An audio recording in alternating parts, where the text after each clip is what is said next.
حضرت عمر بن عبدالعزیز جو کہ اموی خاندان کے چشم و چراغ تھے، لیکن ان کا مزاج سب سے ہٹ کے تھا، انوکھا اور نرالا تھا۔ سلیمان نے ساری زندگی تخت و تاج کی بسر کرنے کے بعد سوچا کہ میں ان کو اپنا نائب بناؤں۔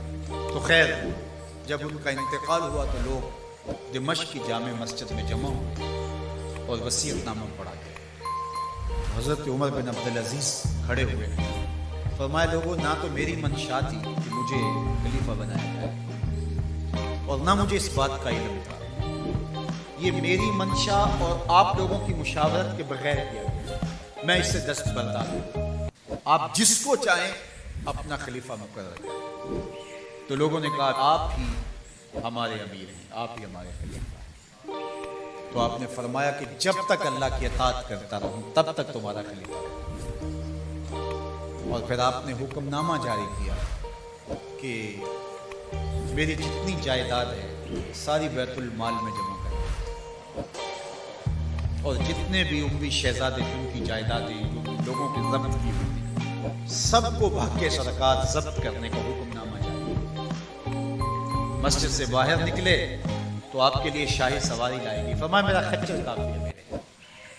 گھر پہنچے تو اپنی بیوی فاطمہ بنت عبد الملک سے کہا، جو بادشاہ کی بیٹی ہے، بادشاہ کی پوتی ہے اور 4 بادشاہوں کی بہن ہے، ناز و نعم میں پلی ہوئی ہے، کہا اگر میرے ساتھ تم رہنا چاہو تو تمہیں اپنے سارے زیورات، زر و جواہر، سارا مال بیت المال میں جمع کروانا ہے اور فقیرانہ زندگی بسر کرنا ہوگی۔ اب اس پاک باز خاتون نے کہا کہ میں اس کے لیے تیار ہوں، میں فقیری کی زندگی کو ترجیح دوں۔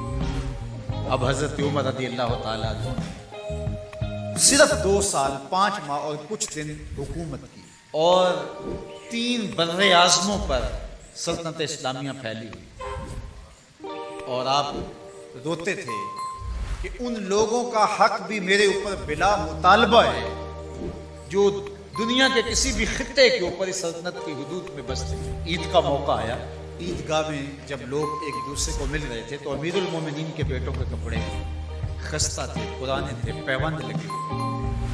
تو آپ نے اپنے بیٹوں سے کہا کہ تمہیں شرم تو آ رہی ہوگی کہ امیر المومنین کے بیٹے ہو کے تمہیں ڈھنگ کا لباس بھی دستیاب نہیں۔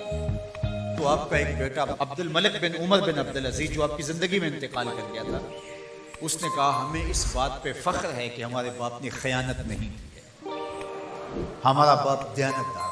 جب گھر آتے ہیں تو آپ کی بیٹیاں آپ کو عید مبارک کہتی ہیں، آپ سے ملتی ہیں، لیکن منہ پہ کپڑا دھرا ہوا ہے۔ حضرت عمر رضی اللہ تعالیٰ عنہ عمر بن عبدالعزیز بولتے ہیں کہ بیٹی آپ نے چہرے کے اوپر کپڑا کیوں رکھا ہوا ہے؟ تو وہ کہتی ہیں ہم نے کچے پیاز سے آج کھانا کھایا ہے، تو اس لیے ہم نے کپڑا رکھا ہے کہ آپ اس کی سمیل محسوس نہ کریں۔ تو حضرت عمر بن عبدالعزیز رو پڑتے ہیں اور فرماتے ہیں کہ کس باپ کا جی نہیں چاہتا کہ میری اولاد آسودہ ہو، لیکن میں آخرت سے ڈرتا۔ حضرت عمر بن عبدالعزیز رضی اللہ تعالیٰ عنہ کے 2 سال 5 ماہ اور چند دنوں کے اندر ایسا عدل پھیلتا ہے کہ لوگ کہتے ہیں ہمیں لگتا تھا آسمان اور زمین کے درمیان ترازو گاڑ دیا گیا ہے، ہر شے پوری تولی جا رہی ہے، اور اتنی خوشحالی آتی ہے، اتنی خوشحالی آتی ہے، لوگ زکوٰۃ کے پیسے لے کے نکلتے ہیں، کوئی زکوٰۃ لینے والا نہیں ہوتا۔ ایک علاقے کے لوگ حضرت عمر بن عبدالعزیز کو خط لکھتے ہیں کہ حضرت زکوٰۃ کا کیا کریں؟ فرمایا غریبوں کو دے۔ کہا کوئی غریب رہا ہی نہیں، تو کہا کہ اچھا آپ اس طرح کریں کہ جن کی شادیاں نہیں ہیں ان کا مہر ادا کر کے شادیاں کروا دیں۔ تو وہ جواب میں لکھتا ہے یہ بھی ہو چکا۔ تو کہا لوگوں کو قرضہ دے دیں۔ کہا کسی کو قرضے کی ضرورت ہی نہیں۔